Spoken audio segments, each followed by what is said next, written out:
of Chakmah Choter. We are continuing to review what King Daud, the Messiah and Son of God, our Savior, wrote about the Choter when he first introduced him to Israel 3,000 years ago. It was in a mashal, which is a proverb or word picture, that he was the first to write of him.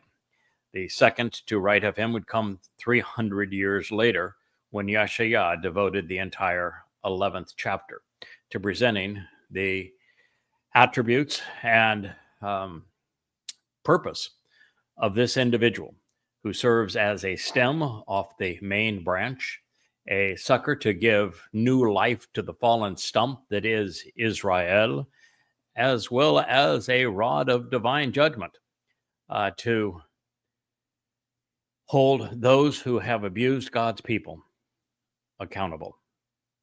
He is among the more interesting people in the whole of the prophets, recognizing that Daud, in addition to being the king of Israel and the anointed Messiah, was also a prophet of the first order, and that his role is to awaken Israel before Daud returns, so that God's people are prepared for the return of their king.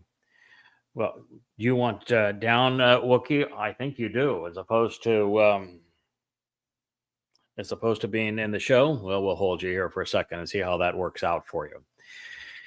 So, returning to the 14th Mizmor, which is the one that Daud dedicated to the life and times of the Choter, he was far from being done describing him. He paints him using yet another title, this one comprised of one of my favorite Hebrew words. He wrote, "In the determination and judgment, the thinking and consideration, the disposition and inclination, indeed the attitude and motivations of the Bien, the man with understanding, who uses reasoned connections to provide insights.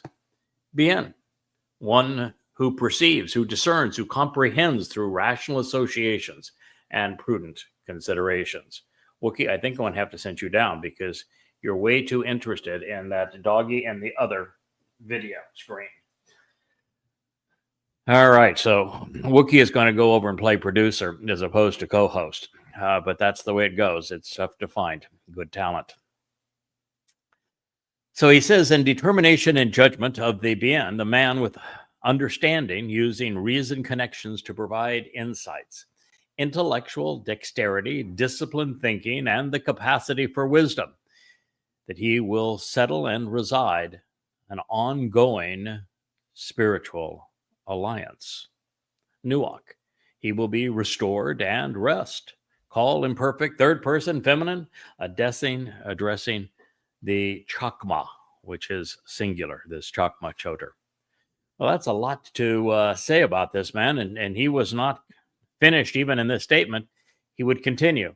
This makes Yada known and respected, even among the insolent and the rebellious, the shameless and the stupid, the dullards without understanding. It is Mashal, word pictures, 1433. Well, that's a lot to process. It is difficult recognizing that the man that Daud is writing about to the Choter is myself. I'm the only one who even remotely qualifies for this position, and we are absolutely running out of time for future candidates. I have been at this now 24 years. I've written the 35 books that you see behind me on the shelf. I've done over 300 hours of live broadcasts as part of the YAHOWAH blog. I've done 10,000 hours of talk radio presentations over the years. I've written the most comprehensive denunciation of the Islamic religion and goddamn religion, the most comprehensive denunciation of Christianity and Twistianity. I have exposed and condemned false prophets and even Jewish sages in my books on Babel. And on top of that, there's another 25 that are devoted to translating the Dead Sea Scrolls in an amplified fashion and then commenting on them so that you would know the truth about God, the whole truth, and nothing but the truth. There's a lot that has gone on to this. I have invested over 100,000 hours over these last 24 years to prepare for what is to come. And it is a big deal to Dowd, which is why he uses such high praise to address the intellect of this man. And that is because without the Choter, there is no return of Dowd, no even return of God. There is no Shabuah harvest, no Towrah harvest, no sacrifice of the red heifer, no restoration of the adulterous woman. There is no homecoming on Yom Kippurim. There is no return to the garden on Sukkah. Life on this planet will come to an end. That's what's at stake. They've said it. It's obvious. You know, the fact is that from the time that Dowd wrote these words in year 3000 Yah, which was just prior to 1000 BCE, and the time that the last of the prophets would comment upon him, which was around 450 BCE, thereafter, not a single person understood what Dowd had said. They didn't recognize that he had written a first-person account of how he would suffer crucifixion to fulfill Passover. They did not know that he had volunteered to fulfill matzah to perfect the covenant children by carrying our guilt into Sheol, where it would never be seen again, using his soul to do so. They did not recognize that he would live 3 lives, 2 of which are now in our past. One was still in his future as he wrote these words about the Choter, recognizing that while he would make those sacrifices as the Passover lamb, as the one who fulfilled matzah, taking our guilt into Sheol on his soul to deposit it there, that not one among his brethren would recognize what he had done.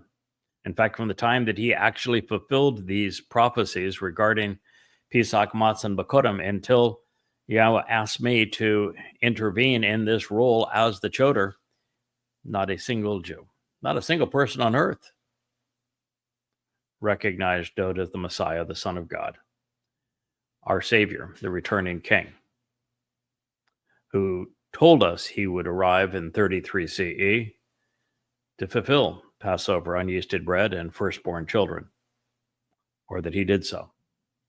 Not one. And without that recognition, without understanding the timeline, without understanding where we are in the fulfillment of the Moed Mikra and what is to come, and how Yisrael returns to Yahweh with a final remnant prepared by the red heifer, it's all for naught.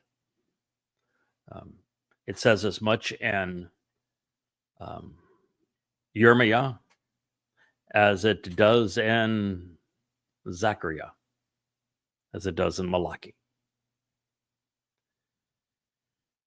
And so, well, it now appears to me, looking back on it, that everyone should have been able to ascertain that Dowd described his future death as the Passover lamb and his second life through crucifixion, writing about it in first person, that he explained in the 22nd and 88th Mizmor, as well as the first 30 Mizmor, that he was going to do this on our behalf. And then he wrote the eyewitness accounts of it 1,000 years in advance. And that Yeshayah spoke all about it and of him, as did Samuel. That it should have been relatively straightforward for anyone to do as I have done. The evidence is all there. It's not hidden. It's obvious. And to recognize that there was no Jesus Christ, that is a complete imposter, a product of identity theft, someone who stole Dowd's identity and his accolades. Not Jesus didn't steal them. He never existed. But Paul stole them on behalf of the others in his gang, Peter, Luke, Mark, and collectively, they all pursued this great act of criminality and identity theft to create a counterfeit of Dowd. And again, while it's obvious when one reads the Christian New Testament that it is wholly fraudulent, that's why I have 5 volumes disproving it. No one had ever disproved it by comparing Yahowah's statements to what the Christian authors wrote to show that they are not even remotely the same. But I did over the course of 5 volumes, clearing the way for the truth to be seen again by eliminating the myth. And for having done so, even though I now look at it and say, well, it should have been obvious, it wasn't obvious to anyone. And that is why Dowd is saying it's with the determination and judgment, the disposition and inclination of being the bien, the man of understanding, the one who made the reason connections to provide these profound insights about what Yahowah and Dowd had achieved. Even when we speak of Yahowah, you have to be bien to properly pronounce his name. Not difficult. He gave us all the clues. He told us it was based on the verb haya, which has 2 of the 3 letters in his name are in haya, and no one disputes how to pronounce haya.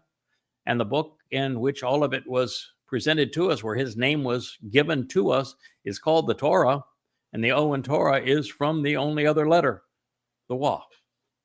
It should not have been difficult, but yet it must have been, because no one prior to me realized that it was Yahowah or proved it as such. And so Dowd is affirming that I have exercised good judgment and used reason connections to understand and then share these insights. He calls it Chakmah. And Chakmah is intellectual dexterity. It is having a disciplined process of analyzing information and the capacity to comprehend. I've said many times that you don't know until you know. And then once you know, you're in a position to understand. Well, that is the process here. You develop a basis of knowledge by translating Yahowah's testimony out of the oldest extant sources and amplifying the meaning of every word, then considering the context it was revealed in and making the connections to everything else God had to say, so that you can put the entire portrait from beginning to end, from the garden back to the garden, in focus. And you could understand everything that God is conveying to us, including the center act of this play that God has presented, which is the role of his son in fulfilling the first 3 Moed Mikre in year 4000, the first 3 Moed Mikre in year 3000 Yah. And so it is with good judgment and by making reason connections to comprehend, showing intellectual dexterity and disciplined thinking, that ultimately the man of bien is going to settle the ongoing spiritual difference and form a spiritual alliance to restore the long rest that we call the celebration of Sukkah for God's people. And this man, he has a name according to both Yashayah, who speaks of the Choter, and Dowd, who introduces him. His name is Yada. This makes Yada known, causes him to be respected. Chakmah is how Yada understands and becomes known and acknowledged, even among the most insolent and rebellious, currently speaking of God's people. And it's even true that of those who would oppose me, they know that my name is Yada. They know that I am the Choter of which Dode and Yashayah spoke. They know I have uncommon bien, understanding. It's still will be rebellious, embittered, because, well, they want the credit of being able to speak for God too. I don't think they have any appreciation of what that entails, however. And this particular role, in my case, it was 12 to 14 hours a day, 6 to 7 days a week for 24 years. Not only without financial compensation, but I've contributed more about $1 million towards this on your behalf. Happy to do it. Enjoyed the process. Learned a great deal along the way. Shared what I have come to know. Even the books are available in their entirety free online and royalty free through the printed sources like Amazon. But that's what it took. That's an enormous amount of time and an enormous library of knowledge to back it up, proof to show that it's true. And, in all of that time, there hasn't been a moment of wavering. And so it's not just that you have to have this reservoir of books of which no one else has any, much less this vast number, some 35, based upon translations of the oldest manuscripts and insights derived from them. And you have to have lots of insights, and I have tens of thousands of them that previously unheralded, never conceived or shared in human history. And so there is a lot, and then you even then have to go beyond that and say you've got to be the person who makes the connections to understand all of this. You have to be the person who figured out that Dode is the Messiah, the Son of God, the person who came in his second of 3 lives in 33 CE, as he foretold through Daniel, to the very exact date to fulfill Chakmah Choter. It's the greatest discovery in human history, proving that I am that guy. I made it. I'm sharing it with you. No one else can take credit for it.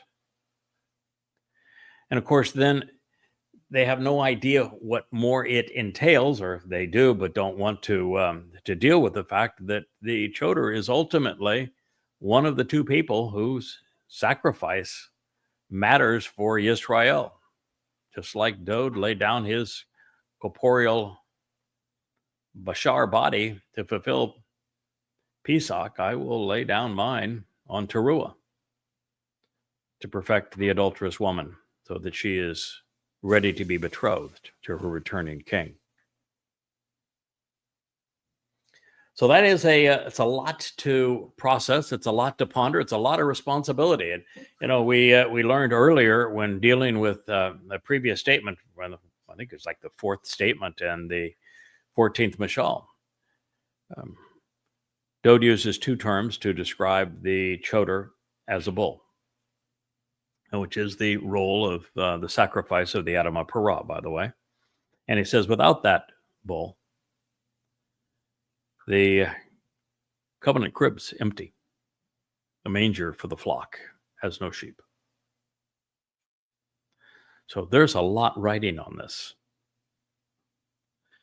So the one man who Yahweh acknowledged was after his Leb, has made Leb the determining factor, this sense of determination and judgment that the Bin, one who makes the connections to understand, would cause him to be Chakmah, intellectually dexterous, as a wise and disciplined thinker, the one who is able to put it all together and share the entire story from beginning to end.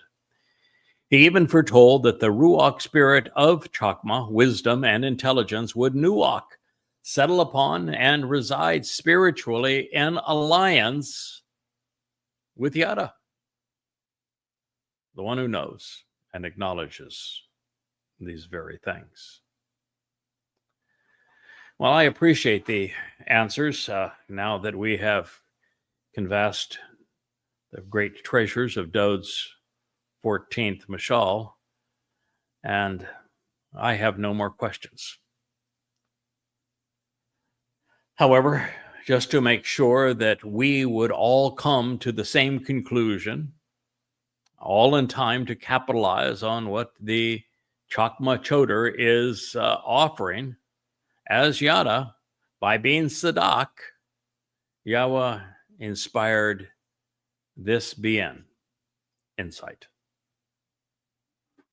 Being right, just, and vindicating, Sadaka, causes this goy to be lifted up and exalted, to grow, rise, and be extolled. Room, goy.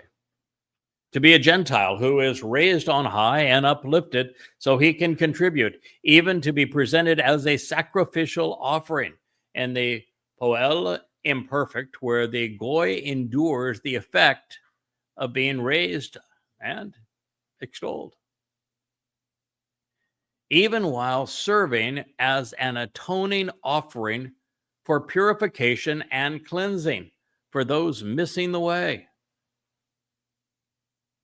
out of loyal love, great devotion, and tremendous kindness, to favorably benefit a shameful people enraged by their archaic culture. Leom. Mashal Word Pictures, 1434. This Mashal is unique. Not only unique, and it's only one of two places that is devoted to the introduction and explanation of the Choter, who he is, how he will operate, when he will deliver the goods in this case.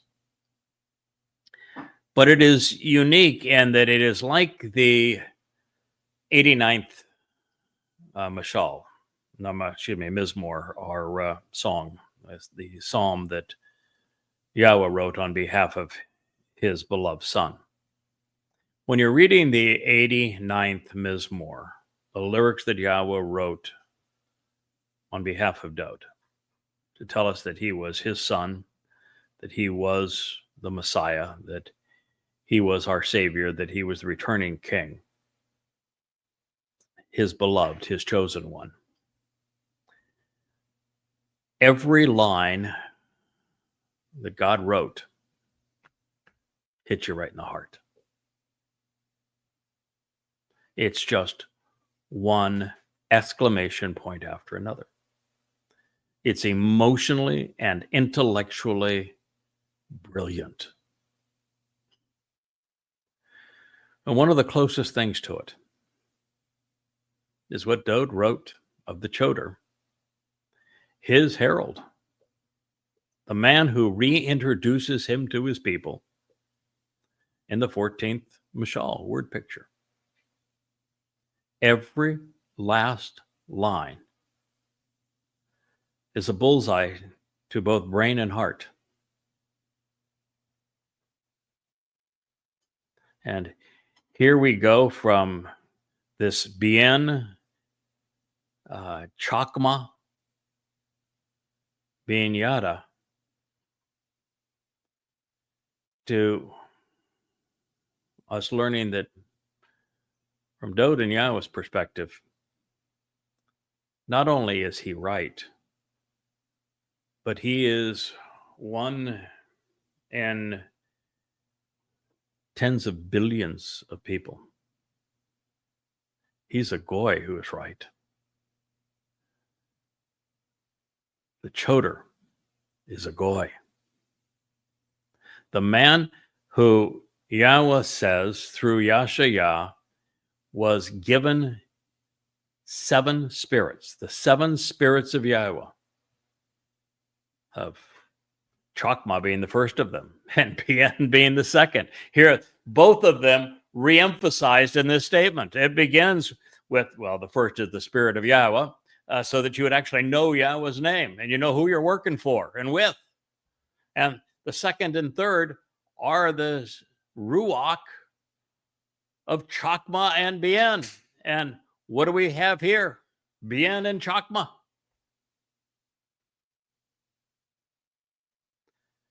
It was also this Spirit that would provide counsel and advice regarding the entire portrait that God had painted from beginning to end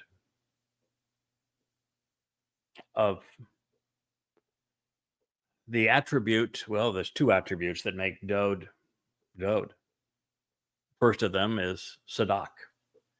So Dod is saying here that we share Sadak in common.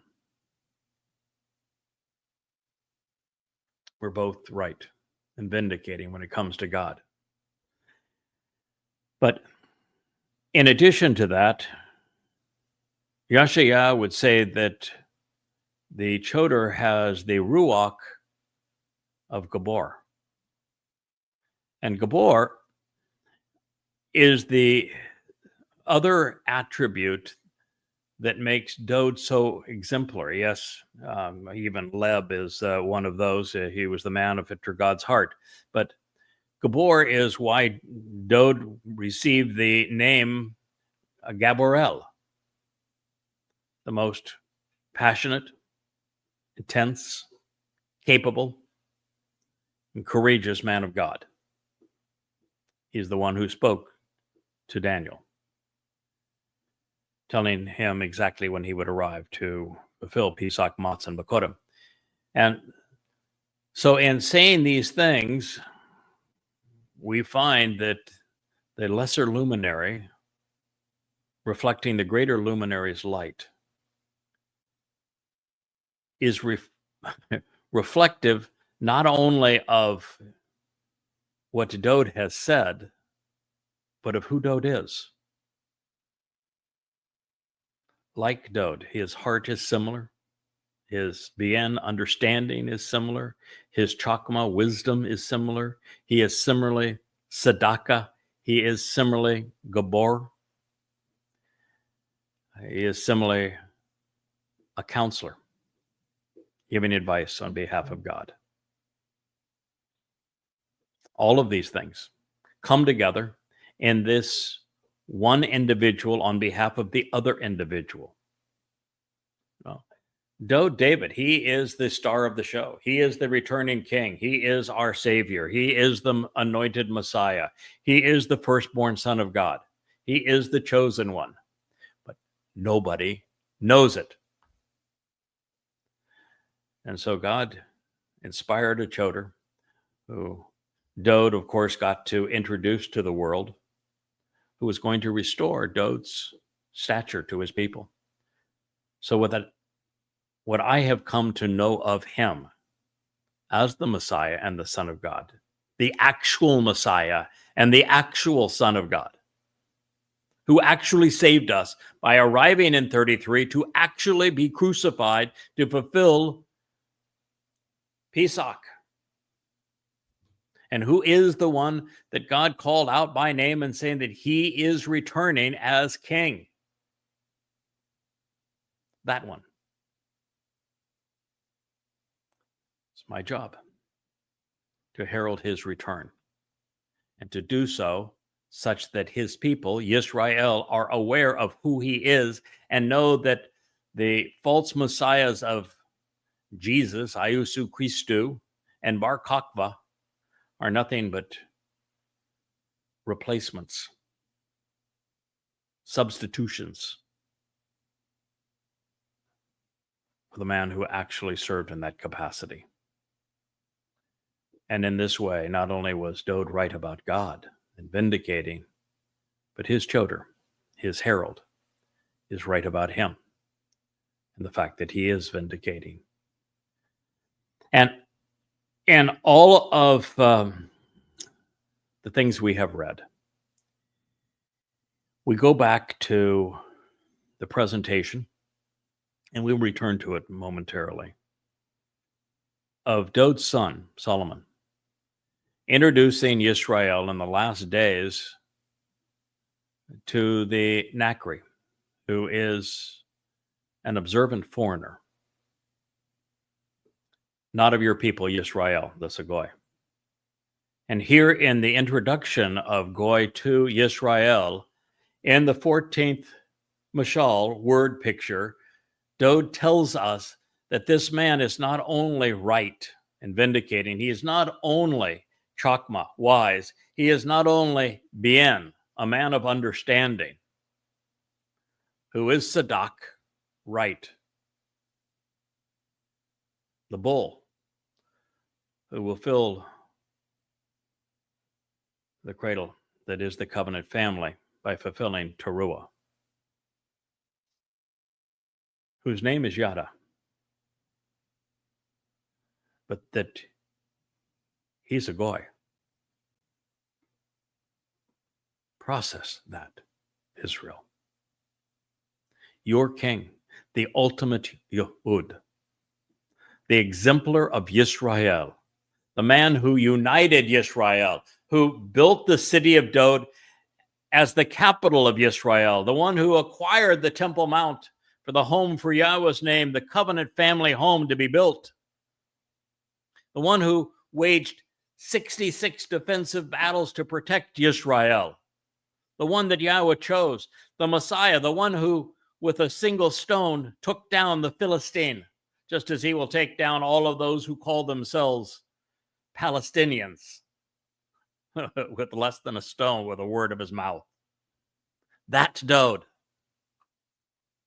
He has called the one who will reintroduce him to his people a goy.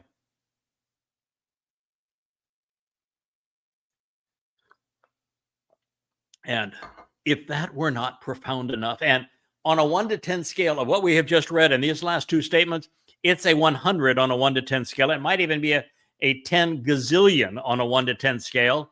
He then says this same man, the Choter, this goy named Yada, is going to serve as an atoning sacrifice, an offering for purification and cleansing for those who have missed the way. He's speaking of the role of the Choter as the Adam of Parah, fulfilling Bamidbar, Numbers 19, on behalf of Numbers 5 and the adulterous woman, who is that shameful one who must be cleansed prior to Dod's return with Yahweh on Yom Kippurim. Yes, according to the actual Messiah and Son of God, the King of Yisrael, it is a goy who is right, who will make the atoning sacrifice to save the final remnant of God's people. Doing so on Towrah in year 6000 Yah, the 24th of September, a Shabat, of course, when God does his best work. To the backdrop of a full solar eclipse, the one time when the moon actually takes precedence over the sun, with the sun representing Dod as the greater luminary and the moon representing Yada, the Choter, as the lesser luminary, reflecting the greater luminary's light. On a cleansed Temple Mount, overlooking the Mount of Olives as a stadium for the remnant of Yisrael to witness. Elias, the master of ceremonies, name has been corrupted to Elijah. It means Yahweh's God. Reprising what he did 40 millennia, or 40 Yobel, which is 2,000 years, 888 years in addition to the 40 Yobel, with 8 representing infinity. and the Yobel representing the times that our debts are forgiven. We're liberated. We return to the land. That at that time, 2,888 years after he first performed the sacrifice of the bull, where Yahweh ignited the flames of the timbers that had been doused in water to expose and condemn and eliminate the religious and political influences in Israel. Yah will perform exactly in that same role. And Yahweh will provide the waters to cleanse his people and the flames to purge them.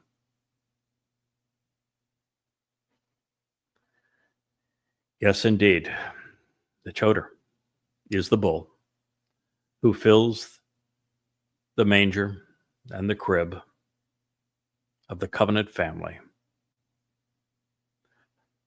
who is the one that Dode says the honor of a king is in his people, and returns his people to him.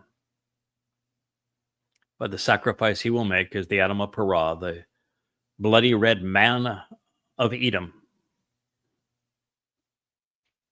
on Towrah 10 days before Dode's return. Dode saw it all. He's a prophet. He foresaw it all, and he's told you about it. How you respond to it is up to you. Even while serving as an atoning sacrifice for the purification and cleansing of those missing the way.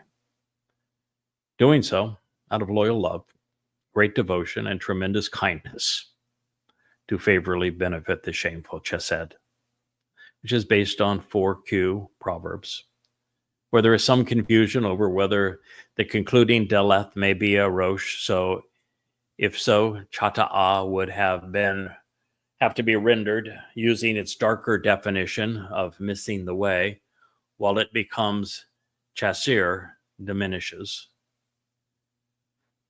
The people estranged by their achronic culture, Leom. Leom speaks of those who are led astray by either political or religious influences, and that those political and religious influences are archaic, old, unchanged, as the case is of particularly with Judaism. And Jews celebrate their culture more than any other people probably in the history of the world.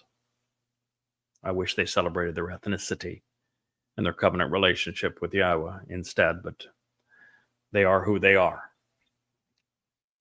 This is Mashal Word Pictures, 1434. The most important part of my mission is to be tzedakah, to be right about Yahweh and Dode.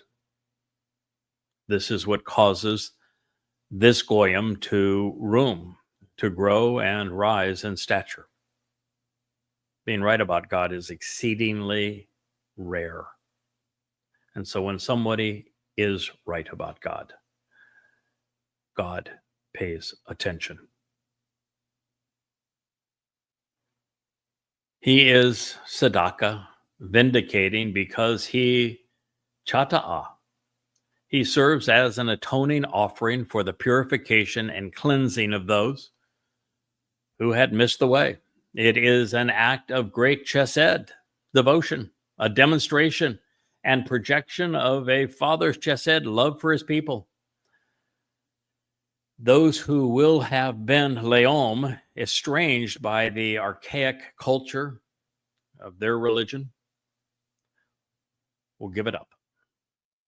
And they will be reconciled on Towrah 10 days in advance of Kippurim in year 6,000 Yah. I hesitated there a bit because I was dealing with a post. I think it was on Facebook on my feed, and I presented it also on X. Could have come from either one of the two places, where they were talking about the timing of various events, including the timing of the dedication of what they called the temple. It's the house for Yahweh's name, the Be'eth Shem Yahweh, which actually was begun in year 3000 Yah, 968 BCE. Was when the cornerstone was laid, and the cornerstone was commemorated by Yahweh through the 89th Mizmor Psalm, the Song of Dod. And 7 years later is when the house for Yahweh's name was completed, with the dedication speech provided by Solomon, who introduced the Choter, which says virtually the same things about this individual that Dod would write here about the Choter. Introduces the Nakri in that one versus the Choter, but the presentation, other than title, are identical, and even the titles overlap because the Nakri is an observant foreigner. And here we know that this person is a highly observant Goya. Same individual. And the reason I said that was important, because once you know that 968 BCE, the cornerstone being set of the house for Yahweh's name, and the revelation of the 89th Mizmor song, the greatest lyrics ever scribed about the greatest man who ever lived, and you know that that is year 3000 Yah, then you know that when Dod told Daniel and us through him that he would arrive in Chakmah to fulfill Chakmah in what is 33 CE, telling us the very date of Chakmah in 33 CE, 1,000 years thereafter, that we are now at year 4000 Yah. And if year 4000 Yah is 33 CE and 968 BCE is year 3000 Yah, then it isn't hard to deduce what is year 6000 Yah, or when the last three Moed Mikre will be fulfilled in year 6000 Yah, which is obviously 2033, and therefore Towrah, on the day of Towrah, the 24th of September in 2033. Kippurim, the day of the homecoming, occurring at 6:22 p.m. sunset in Jerusalem on October 2nd, 2033. 5 days later being Sukkot, our return to the Garden of Eden. October 7th, exactly 10 years to the day of the great October 7th invasion by Muslims, the desecration of Israel and Jews. When you know the dates, then you know the timeline, you know what's coming, you know what you need to do to be prepared. And even backdating from this, we know that Shabuah means 7 sevens. It is a celebration of the Shabat and of 7, the promise of 7. We know that the time of Jacob's troubles is 7 years. Dod told us as much in the same speech that he provided to Daniel when he foretold 700 years in advance of exactly when he would arrive in Jerusalem in 33 CE to fill Chakmah. He told us that there would be a 7-year period that would be the time of Jacob's troubles. And when you subtract 7 years from 2033, what do you get? 2026, don't you? And what would be the only unfulfilled Moed Mikre at that point, recognizing that the first three were fulfilled in year 4000 Yah, and the last three will be fulfilled in year 6000 Yah.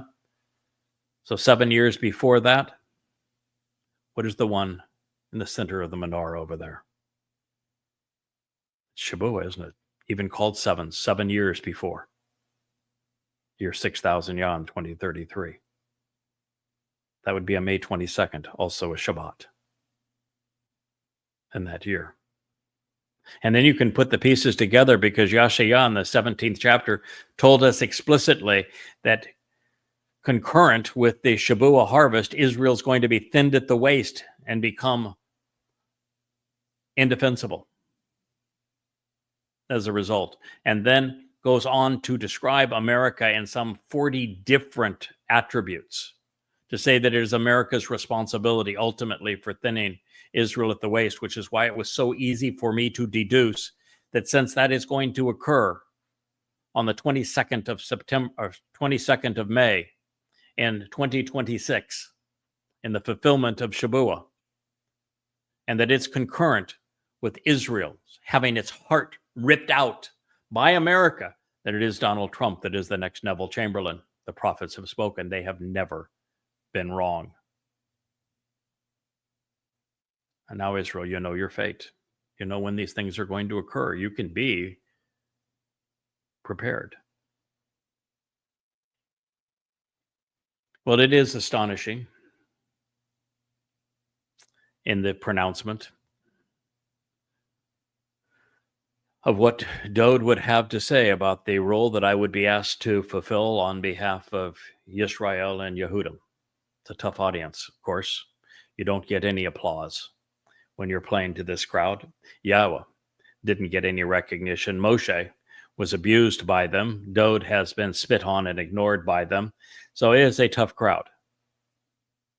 And if the two greatest Israelites of all time, Moshe and Dowd, couldn't earn their respect, and if God, leading them out of slavery in Mitzrayim and revealing the Torah to them and speaking directly to them in first person in their midst, revealing himself to them, couldn't earn their respect, and instead was told to shut up and go away, that they never wanted to see him again, it's a tough damn order for a goy to fill, even with the seven spirits of Yahowah, even if he's got Chakmah, even if he is Bien, even though he is Sadak, right.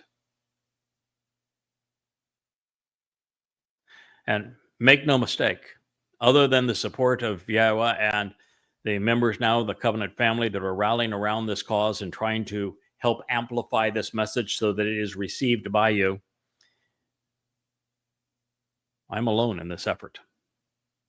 It's the way Yahowah wanted it.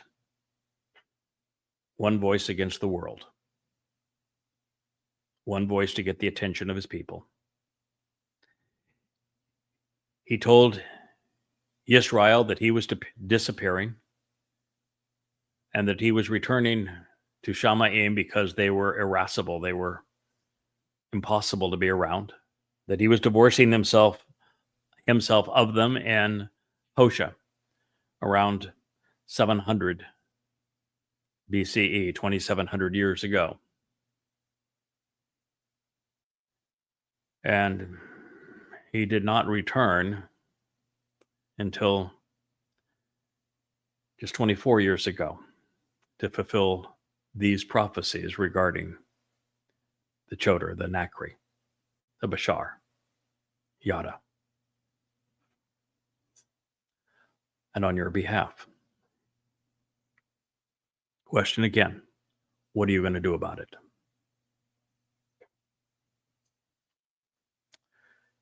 I, of course, am devoted to staying the course. I'm playing to a tough audience. I'm going to be true to the calling. I am not going to disappoint. I am not going to cause my king any consternation. He has my full attention. And this is how he, therefore, concluded his portrait of me. Not for me, for you. The Ebed, subordinate, co-worker, and associate. You see, in this relationship, Dowd is Yahowah's foremost Ebed, co-worker. And I am the Ebed of Dowd. The Ebed, subordinate, co-worker, and associate. The official advisor and the one who serves, masculine singular. Sakal, the one with prudent insights, profound wisdom, and beneficial instructions which produce prosperity. Sakal, who understands and is intellectually skilled, is accepted and favored because he pleases and delights, so as to be desired and approved by the king. Proverbs 14:35. Wow. We know because Yahweh said so over and over again, and then wrote a song to underscore his commitment, that Yahweh loved Dod more than any other.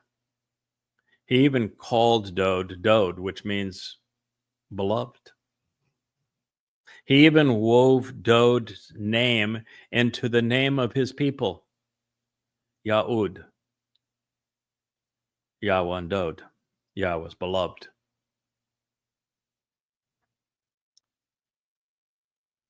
And through it all, the man Yahweh loved has a man he loves. I was often accused very early on, when I came to recognize that Dod is the Messiah, that he is the Son of God, that he is the center of God's story to us, even before I knew that he had volunteered to fulfill Pesach, Matzah, Bekorim, that I was so enthralled with Dod's brilliance and Yahweh's love for his son, that I was constantly accused of having a bromance with Dod. And now you see the reciprocal. He beat me to it by 3,000 years. The Ebed's subordinate co-worker and associate, Shakal, the one with prudent insights, profound wisdom, and beneficial instructions, which produce prosperity. He is accepted and favored because he pleases and delights and is approved by the king. The king is Dod. Now, Dod also has a king, Yahweh. And to please Dod is to please Yah. Of the Choter, this rod of divine judgment and branch of life named Yada, the one who knows, we have learned a great deal about Dod's Bashar, his human herald. This Nakar, observant foreigner, is again depicted here as a Goy, Gentile, even before Solomon introduced him as such. He is an Ed restoring witness. We're told that he is the final Zeroah, the one cultivating the harvest, as a Malach, a spiritually imbued messenger, serving as the Kol, the voice of God, and as Yahweh's Peh, mouth, with Bien, understanding. The Adam of Parah, bloody red man of the earth, who is a productive bull, is Ze Bomen Edom. He is the one coming out of Edom, who Yashayah affirms will save many wonderful Israelites. He also is serving as the Aleph and the Sor, the learned and observant bull who fills the manger and the crib.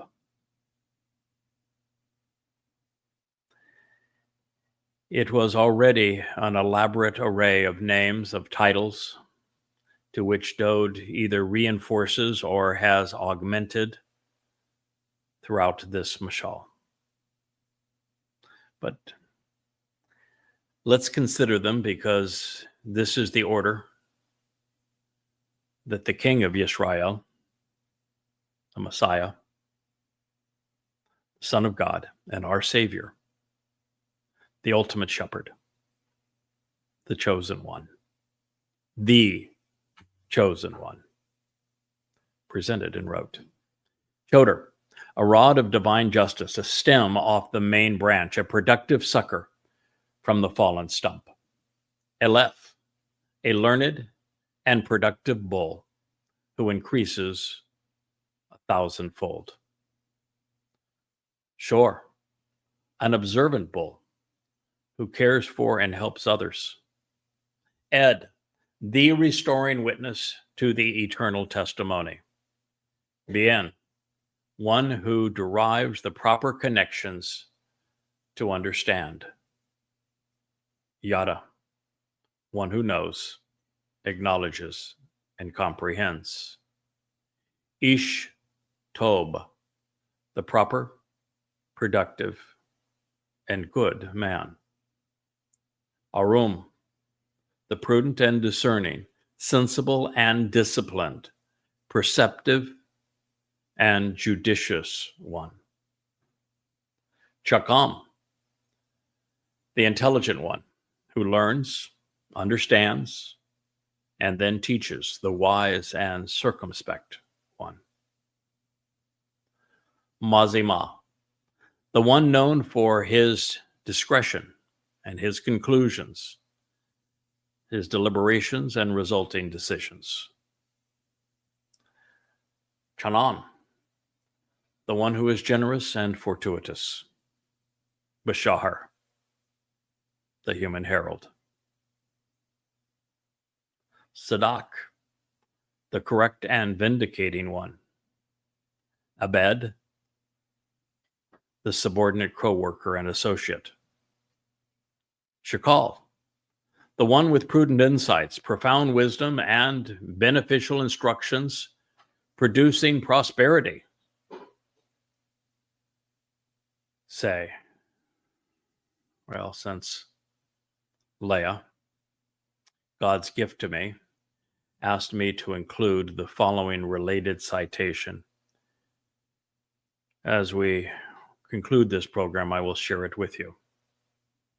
But I'll tell you what, that's a lot to live up to. If you want to know why I'm motivated to get up before the sun, and I continue to work long after the sun sets, 7 days a week, without vacation, year after year. Now you know why. So then he returned to the man of God, he and all of those who had camped out with him. And when he arrived and stood before him in his presence, he said, "Behold."